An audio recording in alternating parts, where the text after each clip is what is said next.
نحمد نصلی علی رسول الکریم اما بعد فاعوذ باللہ من الشیطان الرجیم بسم اللہ الرحمن الرحیم۔ ہم قرآن کی تفسیر کر رہے ہیں، سورہ البقرہ پر ہیں اور آیت نمبر 21 پر ہیں، تو ہم شروع کرتے ہیں۔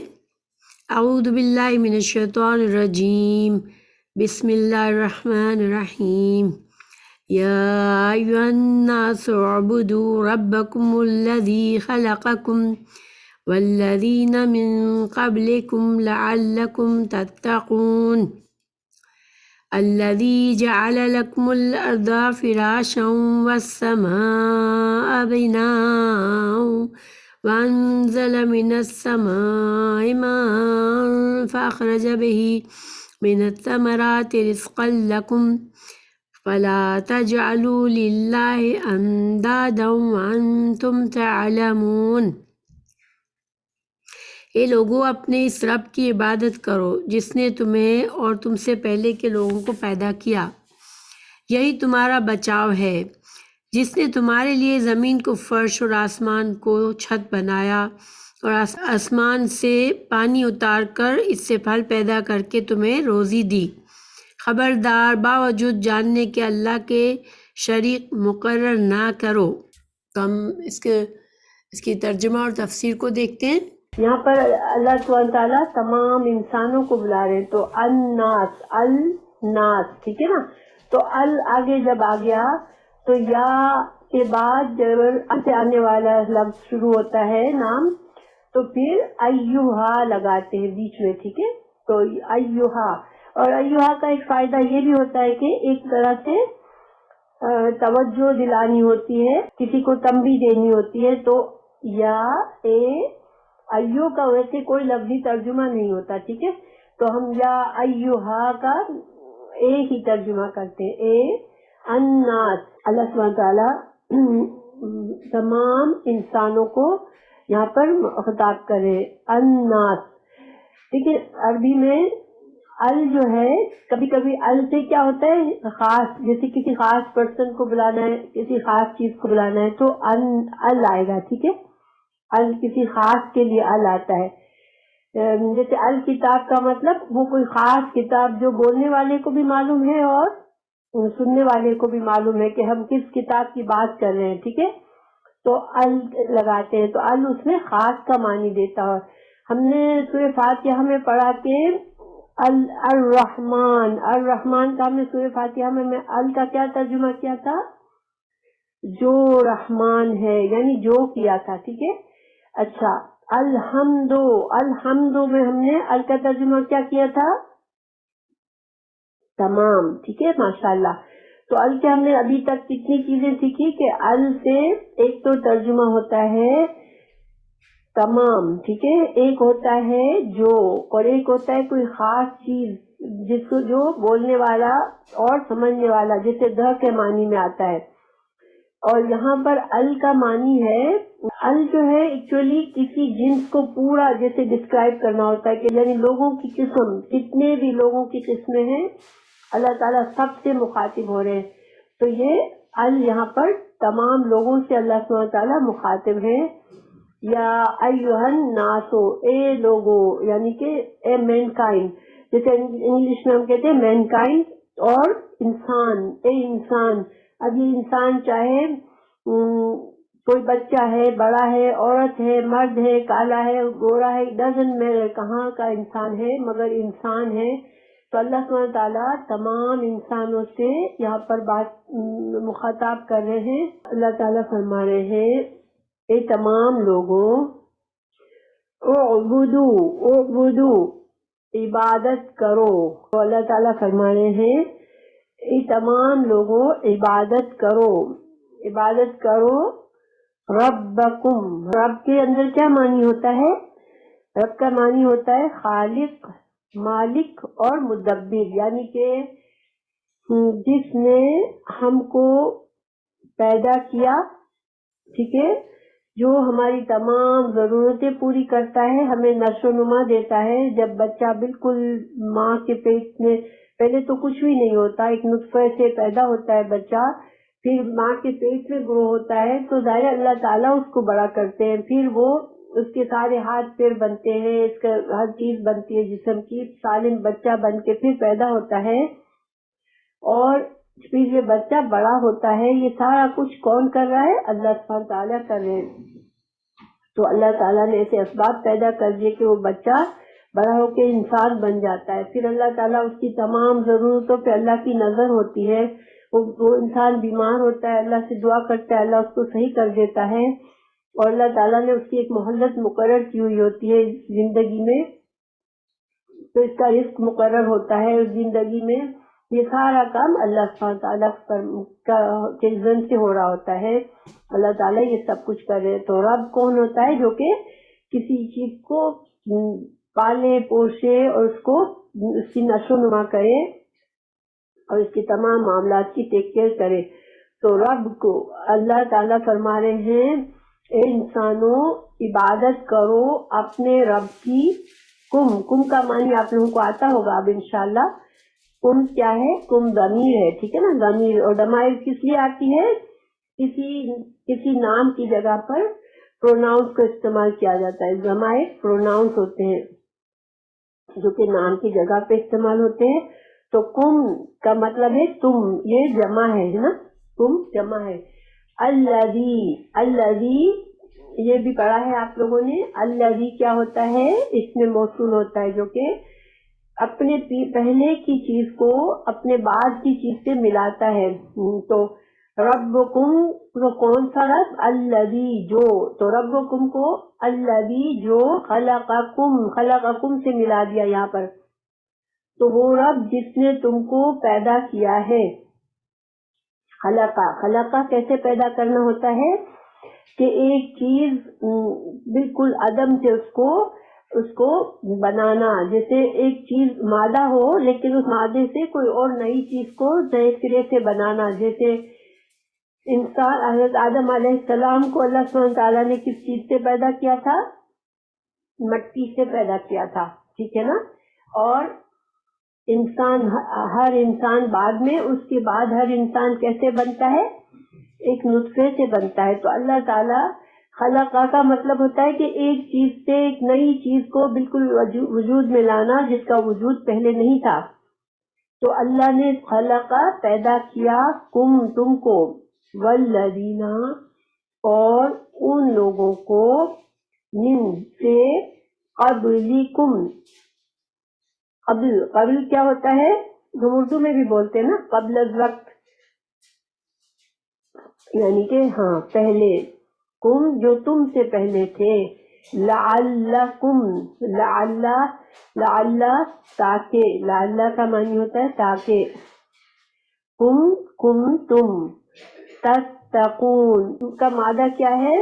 روٹ ورڈ کیا ہے؟ واو قاف یا، واو قاف یا۔ وقی کا مطلب ہوتا ہے بچ کے چلنا، کسی چیز سے اپنے آپ کو بچانا، نقصان دہ چیز سے اپنے آپ کو بچانا۔ اچھا، تو اب پوری آیت کا ترجمہ کیا ہوا؟ اے لوگوں عبادت کرو اپنے رب کی جس نے تم کو پیدا کیا اور تم سے پہلوں کو بھی، اور تاکہ تم بچ سکو۔ اب دیکھیں ہم پیچھے سے اس آیت کا تعلق دیکھتے ہیں۔ پیچھے اللہ سبحانہ تعالیٰ نے ہمیں سورہ بقرہ میں آیت نمبر 1 سے 20 تک ہمیں کیا چیز بتائی؟ ہمیں انسانوں کی قسمیں بتائی، کہ پہلے ہمیں یہ بتایا کہ یہ کتاب کیا ہے، یہ قرآن کیا ہے، یہ ہدایت کی کتاب ہے، اس میں کوئی شک نہیں ہے کہ یہ ہدایت کی کتاب ہے۔ پھر اللہ تعالیٰ نے مختلف قسم کے لوگوں کا ذکر کیا، بالکل، کہ کون سے لوگ اس کتاب سے فائدہ اٹھائیں گے، کون سے لوگ اس سے نہیں فائدہ اٹھائیں گے۔ اور فائدہ اٹھانے سے مطلب یہ کہ رہنمائی پائیں گے، ہدایت پائیں گے، اور اس کو پڑھنے کے بعد، سمجھنے کے بعد اپنی زندگی میں اس کو عمل میں لائیں گے تو ان کو پھر فائدہ بھی ہوگا۔ اللہ تعالیٰ نے سب قسم کے لوگوں کا انجام بھی بتا دیا۔ اللہ تعالیٰ نے بتا دیا کہ متقین لوگ جو ہیں وہ اس کتاب سے پورا فائدہ اٹھائیں گے، اور وہ کامیاب ہو جائیں گے۔ پھر اللہ تعالیٰ نے بتایا کہ کافرین اس کو ریجیکٹ کر دیں گے، کمپلیٹلی اس کا انکار کر دیں گے اور وہ نقصان اٹھائیں گے، وہ جہنم میں جائیں گے۔ پھر اللہ تعالیٰ نے منافقین کے بارے میں بتایا کہ منافقین کی بھی پھر 2 قسمیں بتائی کہ ایک تو پکے کافر سے اندر سے صرف جھوٹ موٹ کے مسلمان ہوئے تھے جو رسول اللہ صلی اللہ علیہ وسلم کے زمانے میں مدینہ میں ہوئے تھے، تو ان کے بارے میں بتایا کہ وہ ان کا عذاب بہت سخت ہے کیونکہ انہوں نے جھوٹ بولا، دھوکہ دینے کی کوشش کی مسلمانوں کو، اور مسلمانوں کے اندر چھپ کے دشمنی کی۔ پھر اللہ تعالیٰ نے ایسے منافقین کے بارے میں بتایا جو کہ ان کے دل میں ایمان آتا ہے مگر وہ ایمان زیادہ دیر رہتا نہیں ہے، اس لیے کہ تو ان کے دلوں میں بیماری ہے، شک کی بیماری ہے، شک میں پڑ جاتے ہیں۔ دوسرا، ان کے دلوں میں خواہشات کی بیماری ہے کہ وہ اتنا ان کو زیادہ محبت ہے کہ اپنے لیے اس دنیا سے فائدہ اٹھانے کا اتنا زیادہ ان کے اندر محبت ہے کہ وہ جہاں فائدہ دیکھتے ہیں وہاں جھک جاتے ہیں اور ایمان کو پیچھے چھوڑ دیتے ہیں۔ تو یہ 2 طرح کے منافقین کی بتایا، اور بتایا کہ جو آخری قسم کے منافقین کا کیا فیصلہ بتایا اللہ نے کہ ان کے لیے ابھی وارننگ ہے، وہ یا تو اپنے آپ کو سنبھال لے، پکی طرح پوری طرح سے ایمان میں داخل ہو جائے، یا پھر اپنے لیے برے انجام کے لیے تیار ہو جائے کہ اللہ تعالیٰ ان سے بھی ہدایت کا راستہ بند کر دے ان کے لیے بھی۔ تو اللہ تعالیٰ نے قرآن میں بھی ایک جگہ فرمایا ہے کہ اے مسلمانوں مسلمان ہو جاؤ، اب ایمان والوں ایمان لے آؤ۔ تو اب ایمان والوں کو ایمان لے آنے کا کہنے کا کیا مقصد ہے کہ تم کنارے پہ رہ کے اللہ کے دین کو مت لو کہ جو تمہارے فائدے کی چیزیں وہ لے لی، جہاں تمہیں مشکل لگا دین وہاں تم پیچھے ہٹ گئے، ایسا مت کرو۔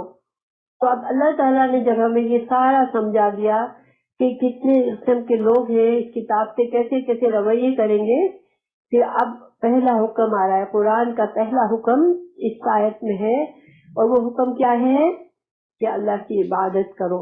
اللہ تعالیٰ نے اس آیت میں زندگی کا مقصد بتا دیا انسان کے کہ تمہیں کیوں پیدا کیا اللہ نے۔ اللہ تعالیٰ نے ذاریات 56 میں فرمایا وَمَا خَلَقْتُ الْجِنَّ وَالْإِنسَ إِلَّا لِيَعْبُدُونَ، میں نے جنوں کو اور انسانوں کو صرف اس لیے پیدا کیا ہے کہ وہ میری عبادت کرے، ٹھیک ہے۔ تو یعنی کہ یہاں زندگی کا مقصد بتا دیا، پہلا حکم آ گیا اللہ کا۔ اب عبادت کے لفظ کو سمجھنا ضروری ہے۔ کیا عبادت کا مطلب صرف یہی ہے کہ اللہ تعالیٰ فرما رہے کہ تم کو میں نے اس لیے پیدا کیا کہ سارا وقت مصلی پہ بیٹھے رہو اور نمازیں پڑھتے رہو، تسبیح کرتے رہو؟ نہیں، یہ مقصد نہیں ہے، ٹھیک ہے۔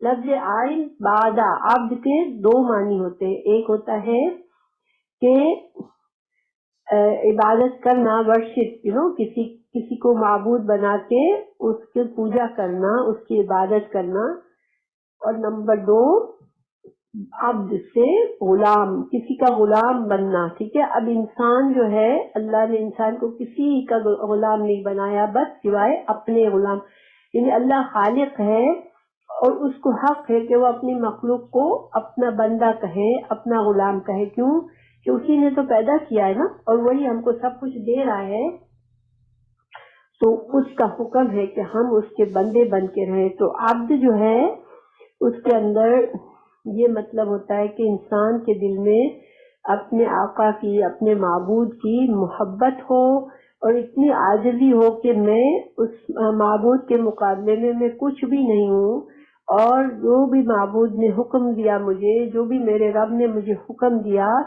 وہ ہر چیز میرے فائدے کی دی ہے، اس لیے کہ اس نے مجھے پیار سے پیدا کیا ہے، اس نے مجھے مقصد سے پیدا کیا ہے۔ تو جب اس نے مجھے کسی مقصد سے پیدا کیا ہے تو اس مقصد کے لحاظ سے اس نے مجھے رہنمائی بھی کی ہے کہ میرا مقصد کیسے پورا ہوگا۔ تو اللہ تعالیٰ نے مجھے جو کچھ بھی کہا، جو کرنے کو کہا، جس کام سے رکنے کو کہا، وہ سب میرے فائدے کے ہیں، اور وہ میں سب کا سب اللہ کی بات کو مان لوں۔ تو یہ ہوتا ہے عبد، ٹھیک ہے۔ تو عبد میں ایک تو غلام بننا، یعنی کہ انتہائی عاجزی اور محبت دل میں محسوس کرنا، اور دوسرا اللہ کو معبود بنا کے اس کے بندے بن جانا. اور دیکھیں عبادت میں ایک تو افعال ہے اور ایک اعمال ہے. ٹھیک ہے، تو ہمارا فعل کیا ہے عبادت میں کہ ہم نماز پڑھتے ہیں، ہم روزے رکھتے ہیں، ہم تسبیح کرتے ہیں، ہم اور بھی نیکی کے کام کرتے ہیں، زکوٰۃ دیتے ہیں. جو بھی اللہ تعالیٰ نے نیکی کا کام ہمیں قرآن اور حدیث میں بتا دیا گیا کہ یہ نیکی کا کام ہے وہ ہم کرتے ہیں. ٹھیک ہے، وہ عبادت ہے اور اللہ کے آگے ہم جھکتے ہیں. عبادت میں جو ہمارا جو دوسرا مقصد ہے وہ کیا ہے کہ ہمارے دل میں اللہ کی عاجزی ہو اور اللہ تعالیٰ کی فرما برداری ہو اور ہم اپنے آپ کو کمتر اور بہت ہی کمتر سمجھے اور ہم یہ جانے کہ اللہ تعالیٰ کا ہر فیصلہ جو میرے لیے وہ اللہ نے اچھا ہی کیا ہے. اللہ نے جو مجھے حکم دیا وہ میرے فائدے کا حکم دیا ہے. سوال یہ پیدا ہوتا ہے کہ کیا ہم لوگ، کیا انسان، سارے لوگ اللہ کی عبادت کرتے ہیں؟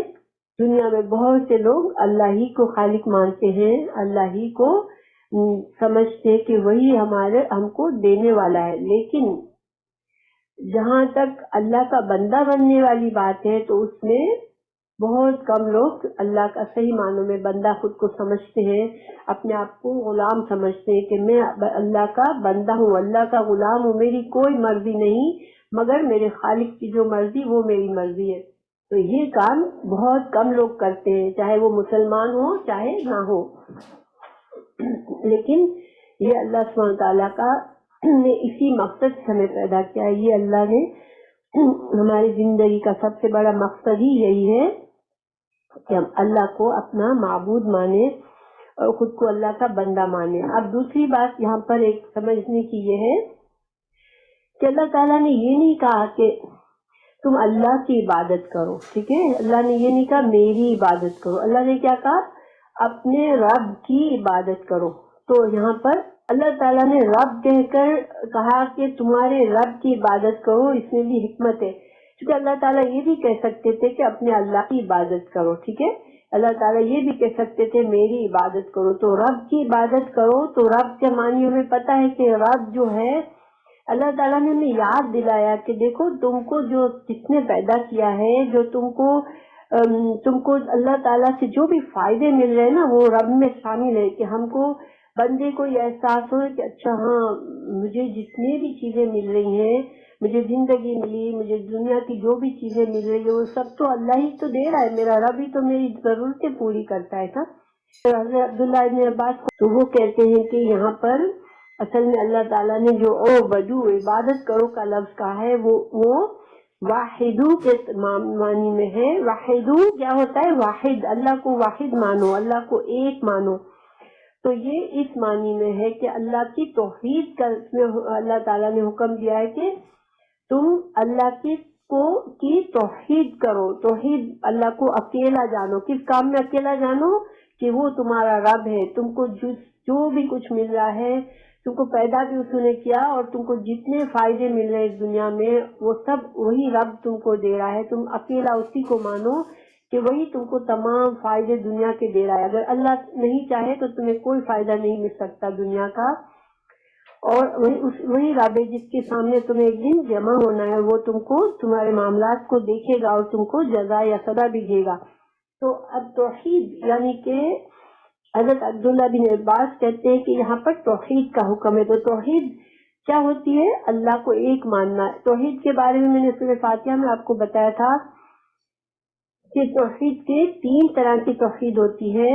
توحید کے تین جز ہوتے ہیں. ٹھیک ہے، اللہ کو توحید الوہیت، اللہ ماننے میں ایک اللہ مانو، اور ایک رب ماننے میں ایک مانو، اور اللہ کی تمام صفات میں ایک مانو کہ اس اللہ کی طرح کی کوئی صفت کسی اور بندے، کسی اور چیز میں، کسی مخلوق میں اللہ کی صفت کے برابر کوئی صفت نہیں ہے. اللہ اپنی ہر صفت میں یکتا ہے.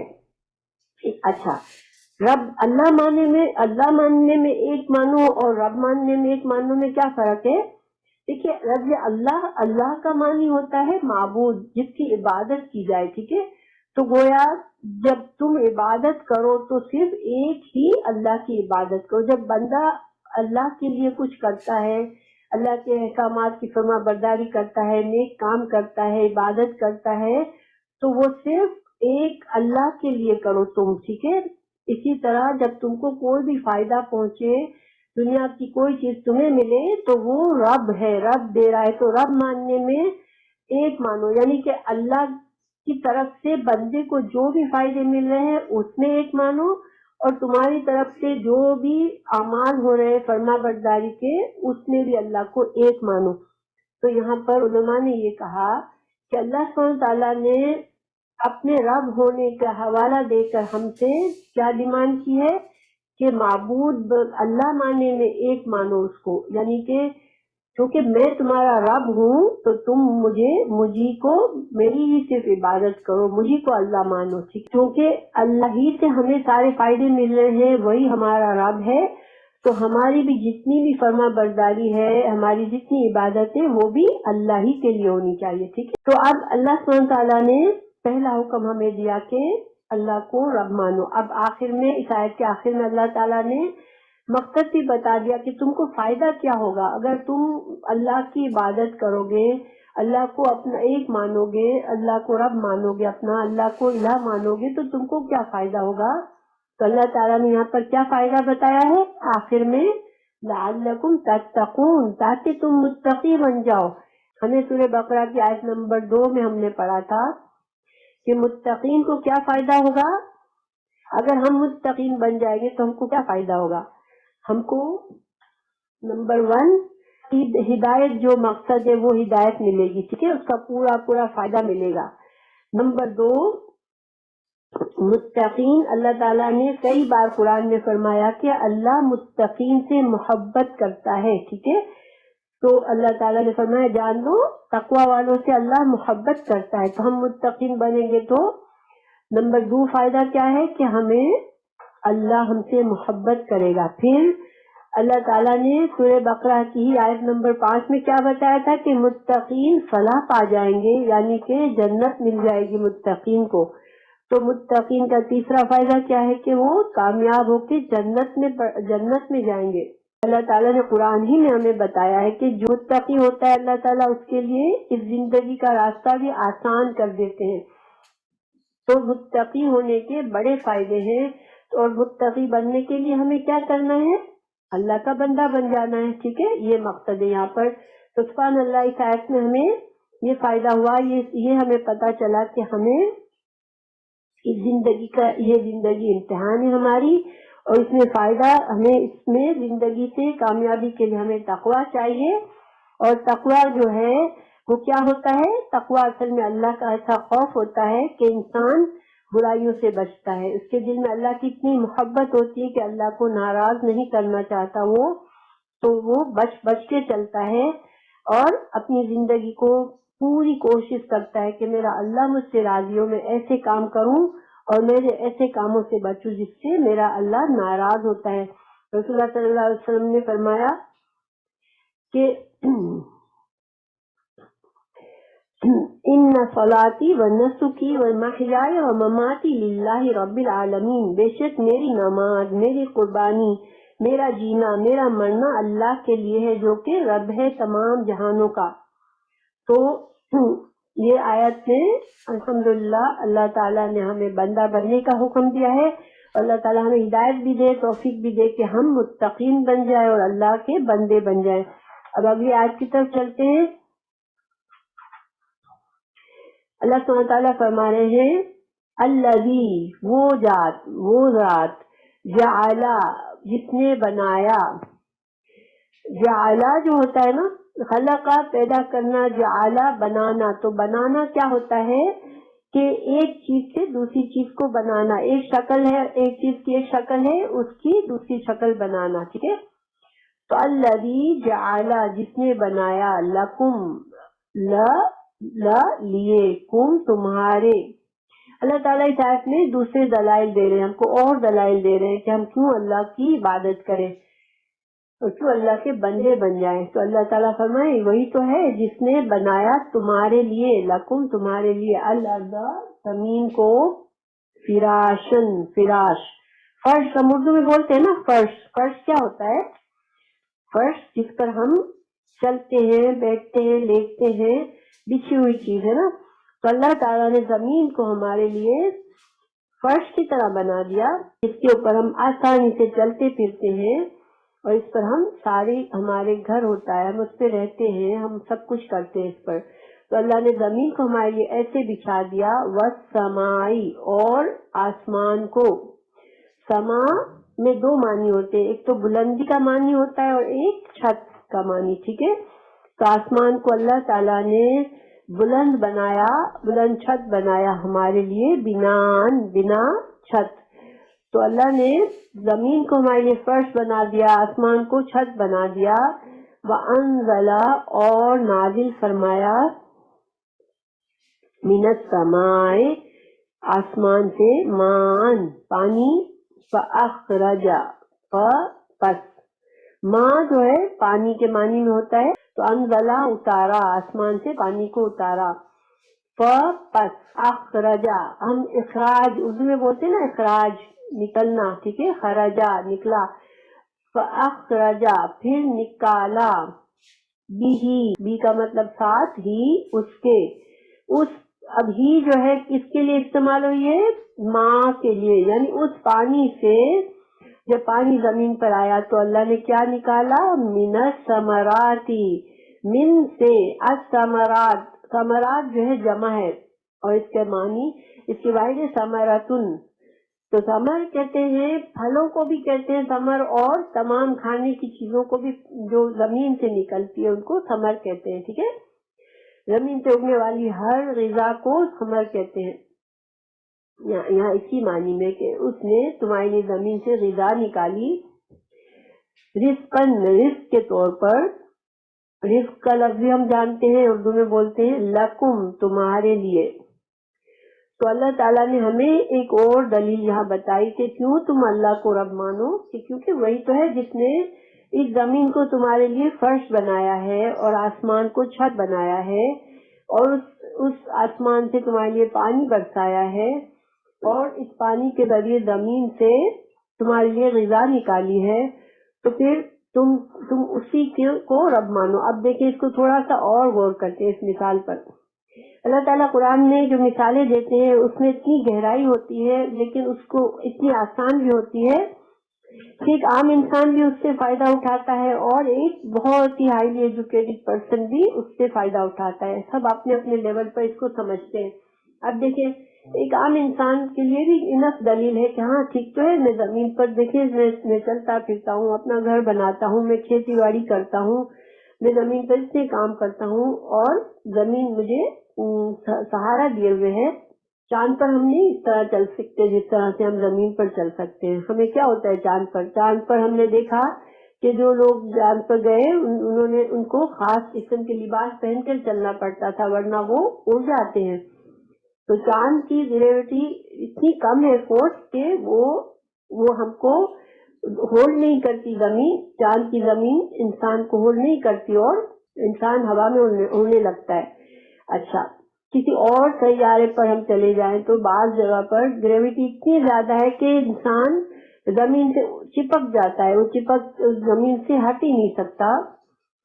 تو وہ بھی صحیح نہیں ہے، وہاں بھی انسان کی زندگی ممکن نہیں ہے. اللہ تعالیٰ نے زمین کی گریوٹی کو اتنا خاص لیول پہ رکھا کہ انسان چلتا پھرتا ہے، اس پر کودتا ہے، اچھلتا ہے، اپنی چیزیں بناتا ہے، زمین کو کھودتا ہے، یعنی کیا نہیں کرتا انسان زمین پر.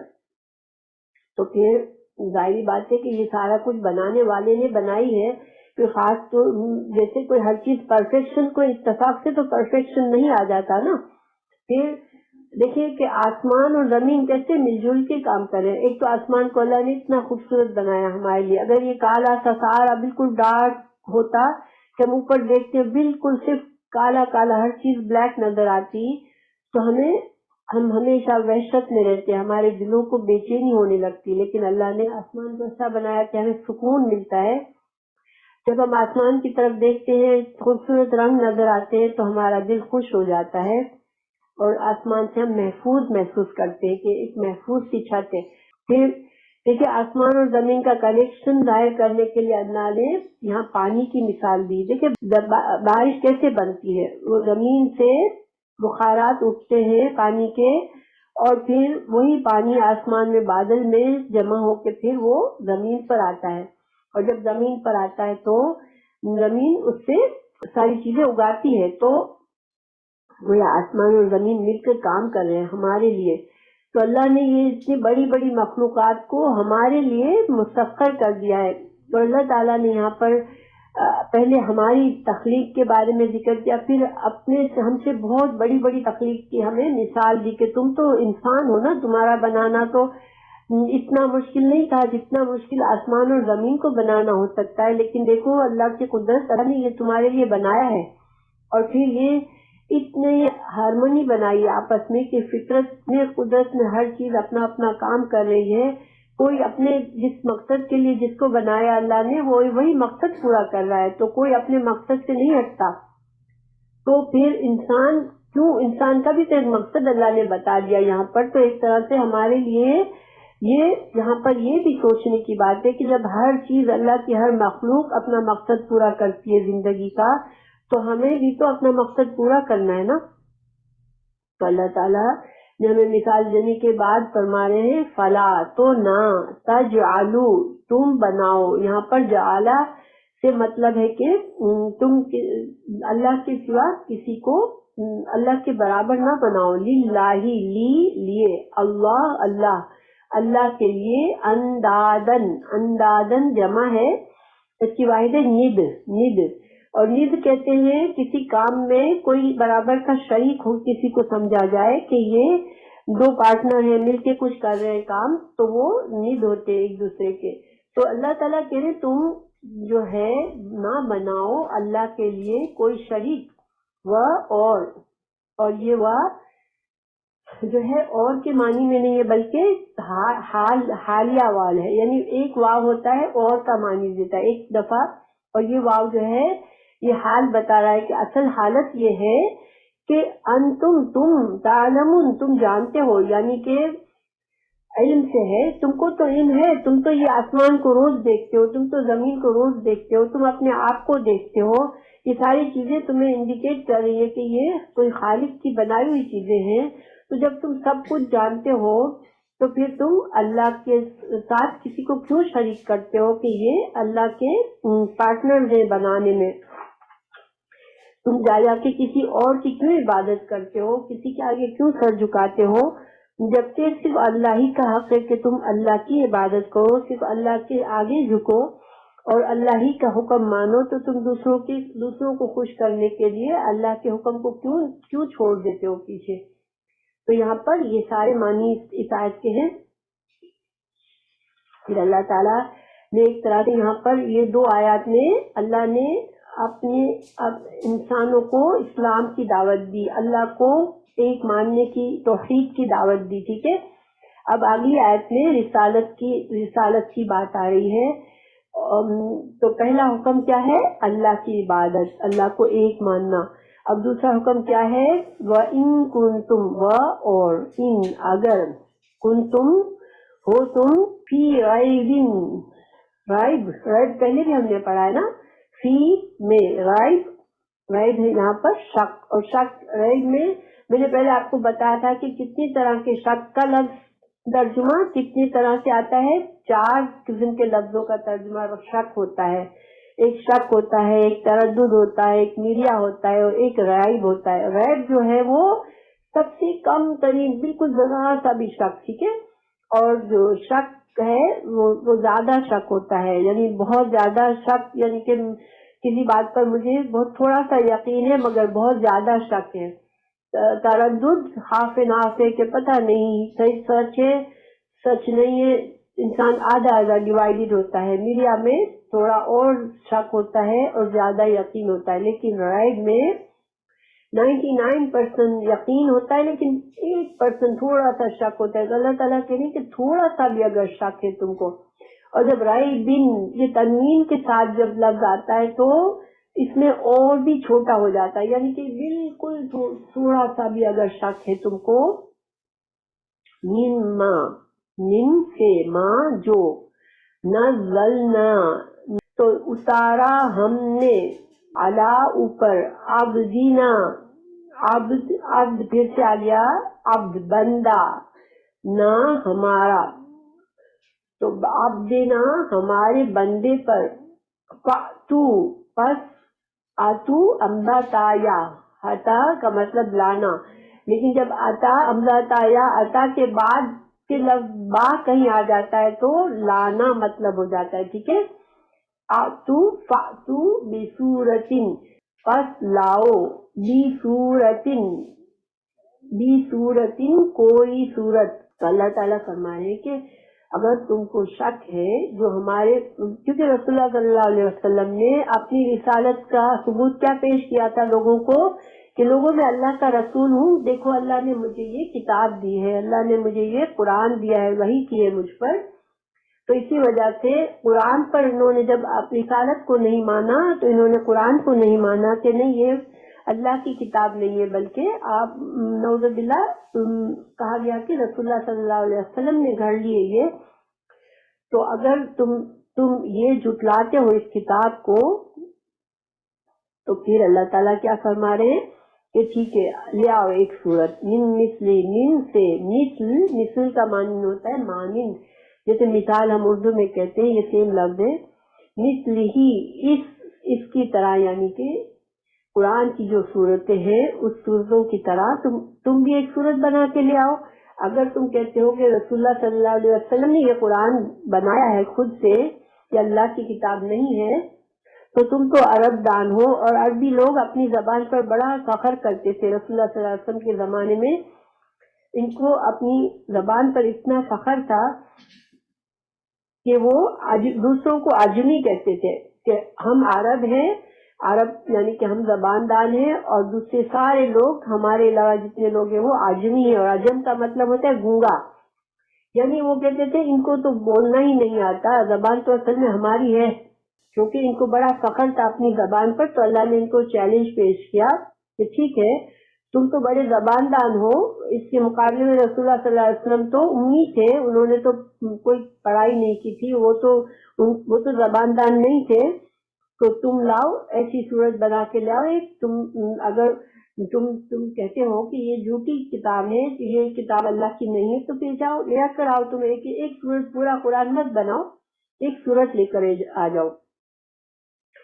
وَادْعُوا، اور اللہ تعالیٰ فرمانے اور بلاؤ، دعوت دو، دال عین اور واو، اس کا مطلب ہوتا ہے بلانا کسی کو، جیسے ہم دعوت کے لیے استعمال کرتے ہیں، وہ بھی سیم روٹ ورڈ ہے. تو اللہ تعالیٰ فرمائے بلاؤ کسی کو، شہداءکم، 3 ہا ڈال کے 2 معنی ہوتے، ایک تو کوئی چیز کوئی حاضر ہو، اور شہداء کوئی گواہی دے، ٹھیک ہے. تو یہاں پر حاضر کے معنی میں کہ تمہارے آس پاس جتنے بڑے بڑے علماء تم سمجھتے ہو زبان دان موجود ہیں، ان کو بلا لے آؤ، تمہارے اپنے بڑے بڑے لوگوں کو بلا کر لے آؤ، اپنے حاضر لوگوں کو بلا کر لے آؤ. من دون اللہ، من سے، دونی کا مطلب ہوتا ہے علاوہ، اللہ کے سوا تم کسی کو بھی بلا لو اپنی مدد کے لیے. ان کنتم، ان اگر، کنتم ہو تم، صادقین سچے. اور تو صادق ہم اردو میں بھی بولتے ہیں سچا، کوئی سچے انسان کو صادق کہتے ہیں.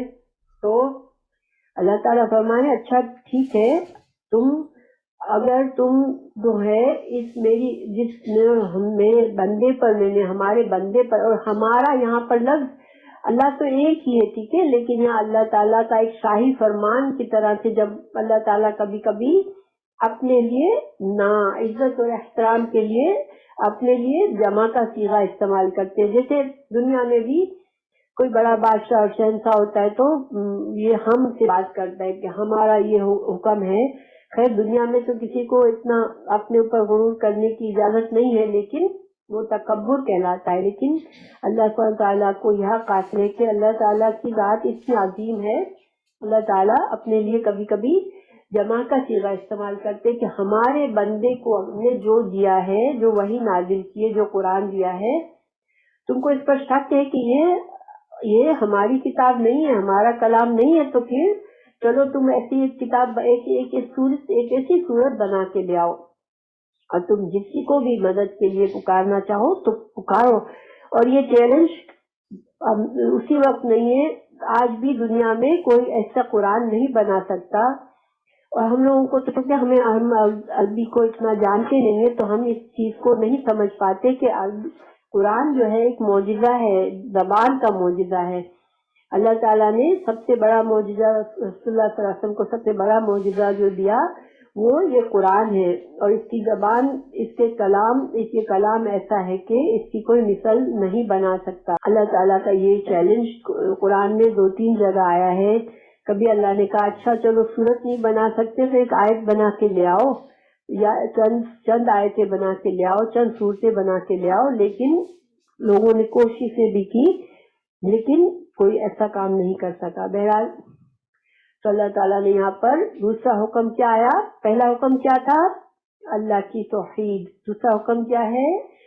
رسول اللہ کی رسالت۔ تو رسالت پر ایمان لے آؤ، پہلے توحید پر ایمان لے آؤ، ٹھیک ہے؟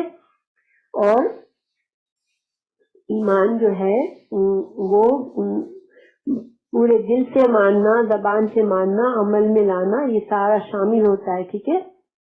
پھر اللہ تعالیٰ فرما رہے ہیں فَإِن لَمْ فَقَسْ، ان اگر، لم نہ، تفعلوا فعلا تم کر سکو، ٹھیک ہے؟ اگر تم یہ کام نہیں کر سکتے ہو، یعنی کہ اس چیلنج کے مطابق نہیں بنا سکتے ہو، تو کیا؟ اور وَلَن، ہرگز نہیں، تفعلوا تم کر سکو گے، یعنی اللہ تعالیٰ نے ماضی میں بھی انکار کر دیا کہ کسی نے ایسا کام نہیں کوئی کر سکتا اور آئندہ بھی کوئی نہیں کر سکے گا۔ فَاتَّقُوا، پس ڈرو، النار، آگ سے، التی، وہ جو، وقودها، وقود کہتے ہیں ایندھن کو، تو اس آگ سے ڈرو جس کا ایندھن، ہا کیا ہے؟ ہا ضمیر ہے، اور ہا کس لیے آئی ہے؟ النار کے لیے۔ النار جو ہے عربی میں مؤنث لفظ ہے، ٹھیک ہے؟ ابھی میں کچھ الفاظ شروع سے مؤنث کے طور پر استعمال ہو رہے ہیں، اور ان کے لیے ضمائر یعنی کہ پروناؤنس بھی مؤنث کی آتی ہے۔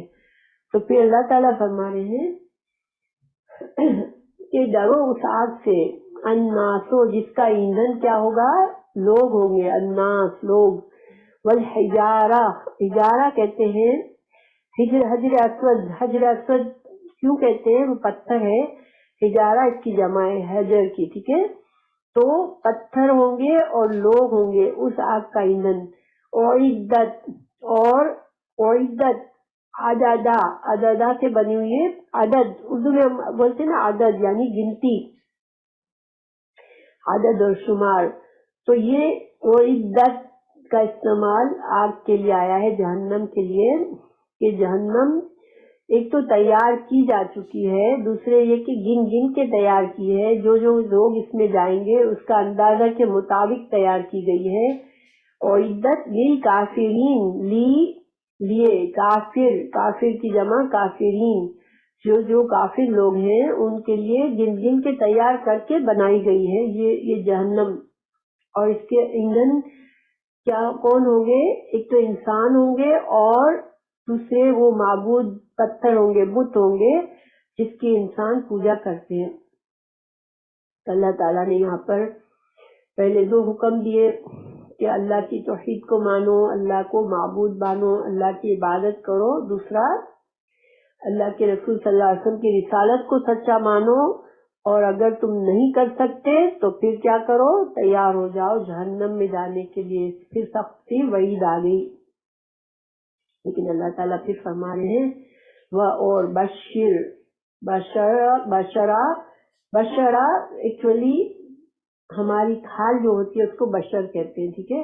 چونکہ انسان کے اوپر کھال ہوتی ہے تو اس وجہ سے انسان بشر کہلاتا ہے۔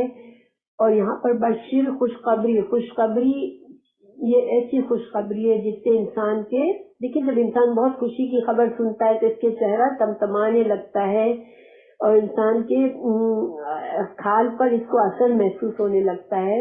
تو اس لیے بشارت، خوشخبری کو بھی بشارہ سیم روٹ ورڈ سے کیا ہے کہ تم خوشخبری دے دو الذین، ان لوگوں کو، آمنو جو ایمان لائے، اور عملو جنہوں نے عمل کیے، الصالحات نیک، صالحات جمع ہے، صالحتن اس کی واحد ہے اور یہ لفظ مؤنث ہے.